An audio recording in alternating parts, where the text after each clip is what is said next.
Bonjour à tous et bienvenue dans cette vidéo où nous allons parler de comment trouver des clients professionnels, troisième partie, après avoir abordé l'e-commerce physique en local, l'e-commerce en ligne via les réseaux sociaux, on s'intéresse maintenant aux spécificités du commerce entre professionnels. Pour rappel, c'est un extrait de formation que je donne généralement en entreprise. N'hésitez pas à me contacter sur mon site web ou à aller voir du côté de mes ouvrages. Commençons tout de suite avec les spécificités du B2B. Qu'est-ce qui différencie finalement le B2B, le commerce avec des professionnels, donc B2B c'est business to business, du commerce avec des particuliers? Déjà, on a affaire à un cycle de vente qui est beaucoup plus long. On a plusieurs échanges avant qu'une décision soit prise, parfois même plusieurs interlocuteurs, plusieurs décideurs. Il n'est même pas rare que parfois certaines décisions prennent des mois, voire des années. Plus le montant du contrat en jeu est important, plus le cycle de décision va être long. On parlera ici de cycle en one shot, quand c'est quand même en une fois, c'est-à-dire on rencontre une seule fois la personne, ou en tout cas il y a peut-être une visio qui est faite, et la décision est prise ensuite, ou en cycle plus long, quand il y a justement plusieurs rendez-vous avant qu'une décision soit prise. Autre spécificité du commerce en B2B ou du commerce donc entre professionnels, c'est que cette fois-ci, les acheteurs ont réellement un rôle dans l'entreprise, ce sont de vrais acheteurs. Et on a affaire ici au budget d'entreprise, pas au budget d'un particulier qui devrait être géré de manière autonome et individuelle. L'achat va donc répondre généralement à ce qu'on appelle un besoin métier. Un besoin métier qui est étudié, qui est comparé, qui est beaucoup plus rationnel que l'achat qu'un particulier pourrait avoir. Généralement, un particulier, quand il décide d'acheter quelque chose, il peut quand même passer par ce qu'on appelle une phase d'achat émotionnel. En entreprise, c'est beaucoup moins le cas. Il faut que ce soit factuel, il faut qu'il y ait effectivement des caractéristiques par rapport à votre produit ou votre service, et dans tous les cas, ça va être comparé par rapport à d'autres prestataires ou fournisseurs. Plusieurs décideurs, j'en ai déjà parlé, avec l'utilisateur final du produit ou du service, mais aussi le manager, la direction achat. Parfois, dans certains projets entre professionnels, on a affaire à des comités, des réunions de cadrage qui viennent justement cadrer, donner un périmètre au projet. Conséquence logique de ce cycle de vente plus long, on a plus de documents qui sont beaucoup plus formalisés, beaucoup plus de mails, mais aussi des devis, des propositions commerciales, des cahiers des charges. Pour rappel, un cahier des charges, ça va être le document qui va compiler, qui va recenser l'ensemble des besoins d'une entreprise. Tout ça, encore une fois, soumis à validation, avec également parfois des KPI, des Key Performance Indicators, ce qui veut dire ici des facteurs clés de succès. Dès qu'un professionnel va acheter votre produit ou votre service, il va émettre des critères de réussite par rapport justement à son achat. Autre spécificité quand on cherche des clients professionnels, c'est la nécessité de jouer sur la réassurance, parce que parfois certains clients peuvent demander des preuves, des certifications, des labels, une preuve de votre expertise, ou alors du retour sur investissement que l'achat qu'ils vont faire est réellement intéressant. Enfin, même si encore une fois c'est pas exhaustif et il y en a d'autres, ça va être tout ce qui va concerner le relationnel. Évidemment, dès qu'on est en relation de vente avec des professionnels, il y a un volet très important qui est accordé à la négociation, au suivi de clientèle, au fait de relancer parfois quand on a envoyé un devis. Même si ça, on l'a également avec les particuliers, c'est encore plus prégnant, présent avec les professionnels parce que c'est un processus logique. Logique et compris de tout le monde, c'est-à-dire que ce sont des méthodes, ce sont des pratiques qui se font dans le monde de l'entreprise et c'est comme ça que ça marche.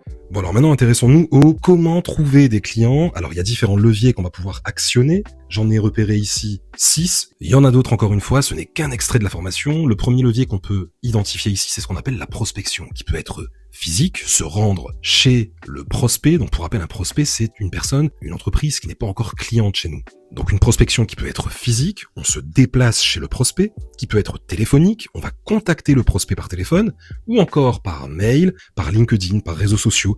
Ça, encore une fois, c'est ce qu'on appelle le démarchage ou la prospection. Ça peut encore marcher. Il ne faut pas penser que la prospection est une pratique du siècle dernier. C'est notamment idéal si vous ciblez des comptes bien précis, des recherches bien précises, même si encore une fois au téléphone, ça devient parfois de plus en plus compliqué parce qu'on a des données comme le barrage secrétaire ou encore le fait que c'est difficile en fait d'accéder aux bons décideurs et que la prospection dite à froid, c'est-à-dire quand on décide de contacter la personne sans même qu'elle nous connaisse, c'est quelque chose d'encore un peu compliqué même si ce sont des méthodes et des outils à avoir. Qualité clé, ça va être la régularité, la relance, le fait d'avoir un vrai fichier de suivi, peut-être un CRM ou autre. Dans tous les cas, dans cette vidéo, là, je présente les différents leviers et ensuite je ferai des vidéos spécifiques par levier. N'hésitez pas à me dire en commentaire quel levier vous voulez que j'aborde en premier. Deuxième levier, les appels d'offres. Les appels d'offres notamment publics. Alors là, ça va être justement pour des prospects, pour des clients qui sont des administrations publiques. Le truc, c'est que c'est très formalisé, beaucoup d'administratifs, beaucoup de paperasse. Il faut respecter toutes les formalités administratives et puis aussi le calendrier de remise des candidatures. Le vrai avantage, si on est une entreprise qui a un petit peu de solidité, un petit peu de salariés, un petit peu d'expérience, c'est qu'on peut avoir des contrats sur la durée et des contrats qui peuvent rapporter gros. Idem, si vous souhaitez une vidéo spécifique sur les appels d'offres, ça pourra complètement entrer dans le cadre de ce que je propose. Autre levier, les réseaux sociaux, et notamment les réseaux sociaux professionnels. Idéal si on a une expertise à montrer, si on est par exemple prestataire de services, ou si on a une niche très précise, même si techniquement en fait les réseaux sociaux c'est plutôt un bouche à oreille numérique presque, et c'est aussi des techniques de contenu dont j'ai un petit peu parlé dans la vidéo précédente, même si on pourra aussi mettre l'accent dessus dans une prochaine vidéo pour les réseaux sociaux professionnels. Ce qu'il faut, c'est de la constance, de la clarté et une véritable stratégie de contenu avec donc des posts, des publications qui correspondent à votre cible. Ensuite, les salons professionnels. Là, ça peut être vraiment intéressant si votre offre se vend bien en face à face, si il y a de la démonstration, si justement vous savez que dans votre secteur d'activité, il y a des salons qui se tiennent et pour lesquels vous allez pouvoir justement montrer vos produits, démontrer l'utilité, les bénéfices de vos produits. Ici, la qualité requise, c'est si vous êtes seul en tant qu'entrepreneur ou alors si vous avez des commerciaux, c'est justement d'avoir des personnes capables d'avoir une certaine aisance à l'oral, capables de bien présenter à la fois vos produits et de bien les montrer. Ensuite, donc tout ce qui va concerner l'inbound, donc là, on en a déjà parlé un petit peu avec les réseaux sociaux type LinkedIn, mais là, c'est vraiment plutôt sur l'ensemble des réseaux, c'est le fait de, à travers vos contenus, d'avoir des demandes entrantes. Le fait que, finalement, ce n'est plus à vous d'aller démarcher de manière individuelle, comme sur LinkedIn, ça se fait, d'aller démarcher de manière individuelle chaque décideur, mais ça va être plutôt le fait de mettre du contenu et d'attendre, en fait, que les gens réagissent à votre contenu et viennent à vous. Enfin, les partenariats. Imaginons, vous êtes une entreprise qui propose un service de nettoyage et vous décidez de faire affaire, de faire un partenariat avec l'un de vos clients actuels en disant que s'il vous trouve des clients, eh bien dans ce cas-là, il peut bénéficier peut-être d'une commission ou autre. Donc tout ça, ça peut faire l'objet d'un contrat d'apporteur d'affaires et ça peut évidemment rapporter de nouveaux clients.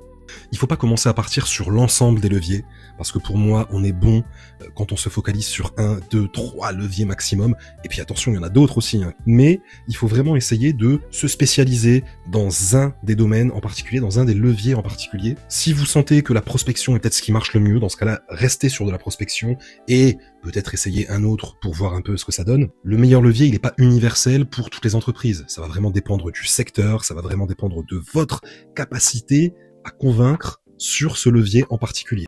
Il y a certains secteurs d'activité où il n'y a pas du tout besoin de prospection, de négociation, alors que dans d'autres, c'est vraiment la pratique la plus courante de jouer sur cet aspect très relationnel. Donc j'attends vraiment vos commentaires pour que vous me disiez quel levier vous voulez que j'aborde en détail.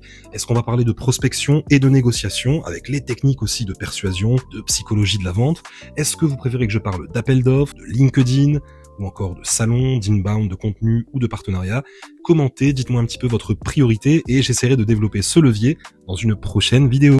Et pour ceux qui veulent aller plus loin, il y a mes livres, Stratégie commerciale, convaincre, scroll, like, achète, disponibles sur Amazon, le lien est en commentaire, et je propose aussi des études de marché personnalisées et des formations en entreprise directement accessibles sur mon site mbconsulting-formation.fr. Abonnez-vous pour plus de vidéos.